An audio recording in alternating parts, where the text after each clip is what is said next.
Kenapa? Ada dua yang lagi proses, Pak. Ada dua yang diproses. U17 masih kekurangan pemain, U20 masih kekurangan, senior pun masih kurang. Kalau kita lihat, kita belum punya striker yang cukup dominan menjadi penggedor. Gitu. Mas Gilgir fix Pak. Saya belum salaman. Belum salaman jadi belum tahu. Ada dua ya, Pak, ya betul, Pak. Kenapa? Ada dua yang lagi proses, Pak. Ada dua yang diproses.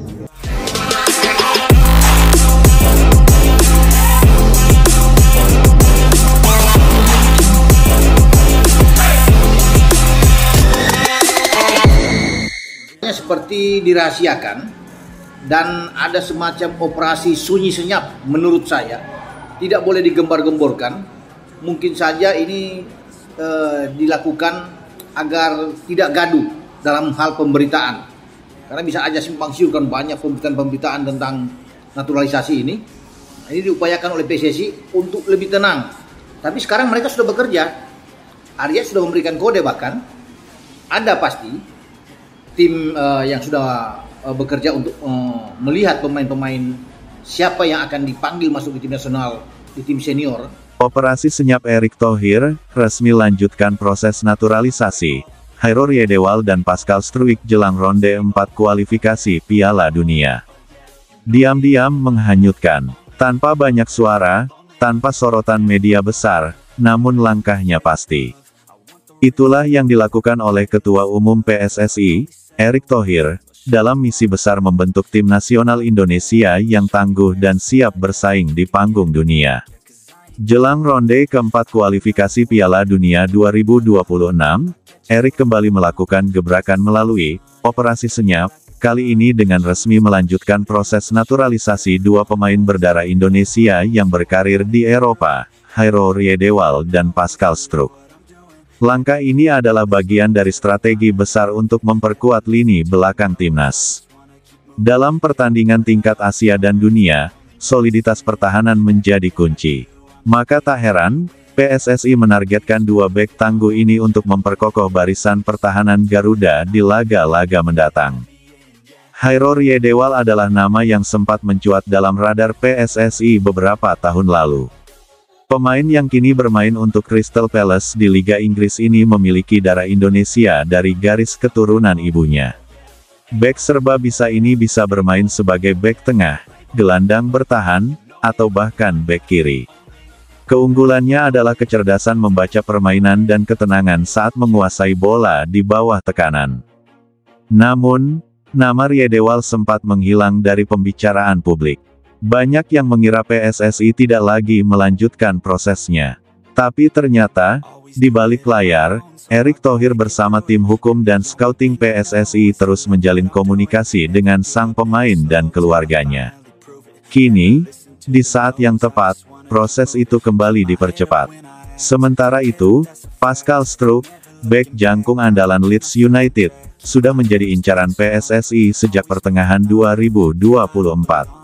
Dengan postur kuat, kemampuan duel udara yang luar biasa, dan pengalaman menghadapi striker-striker Premier League, Struijk adalah sosok ideal untuk lini pertahanan Indonesia yang akan menghadapi raksasa-raksasa Asia seperti Qatar dan Iran. Berbeda dari proses naturalisasi sebelumnya yang diumumkan terbuka, kali ini PSSI mengambil pendekatan berbeda, operasi senyap. Tidak banyak publikasi, tidak banyak pernyataan pers, namun progres di lapangan berjalan cepat. Tim khusus bentukan Erick Thohir bekerja langsung berkoordinasi dengan Kementerian Hukum dan HAM, Kemenpora, dan DPR RI untuk memastikan semua syarat administrasi kedua pemain terpenuhi. Alasannya jelas, Erick tak ingin fokus timnas terganggu dan menghindari tekanan media terhadap pemain yang sedang dalam masa pertimbangan. Langkah ini juga menjadi bentuk kehati-hatian agar proses berjalan mulus dan tepat waktu. Ronde keempat adalah fase yang sangat krusial. Indonesia akan bertanding dengan tim-tim kelas dunia, bukan hanya di Asia Tenggara. Dibutuhkan pemain dengan mentalitas dan pengalaman level tinggi. Dan itu yang dimiliki oleh Riedewald dan Struijk. PSSI berharap keduanya bisa menyelesaikan proses naturalisasi dan mengambil sumpah WNI sebelum jadwal resmi ronde keempat dimulai. Artinya, waktu sangat mepet, dan semua pihak harus bekerja maksimal. Namun dengan pengalaman sebelumnya dalam menaturalisasi pemain seperti Ole Romeni dan Miss Hilgers, Erick Thohir yakin proses ini bisa diselesaikan tepat waktu. Dengan bergabungnya Riedewald dan Struijk, timnas Indonesia semakin solid. Di lini belakang, kini akan ada rotasi dan kedalaman yang mumpuni.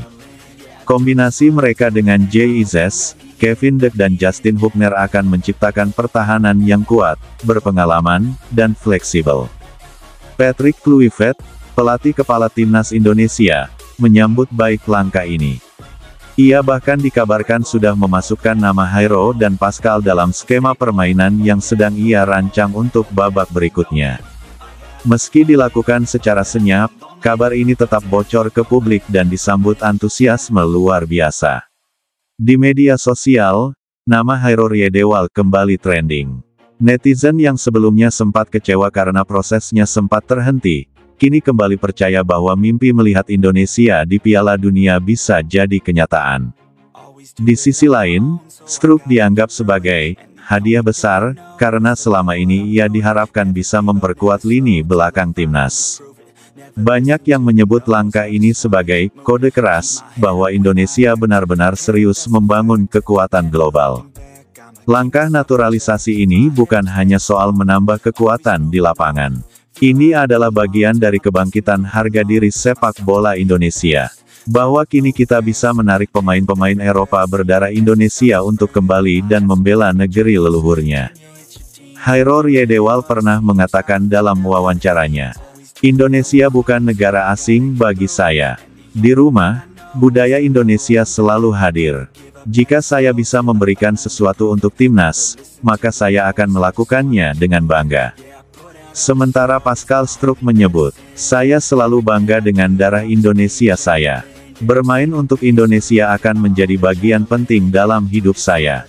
Operasi senyap yang dilakukan Erick Thohir adalah bukti nyata bahwa keseriusan tidak selalu ditunjukkan dengan keramaian. Diam-diam, PSSI terus bekerja keras untuk membentuk tim terbaik.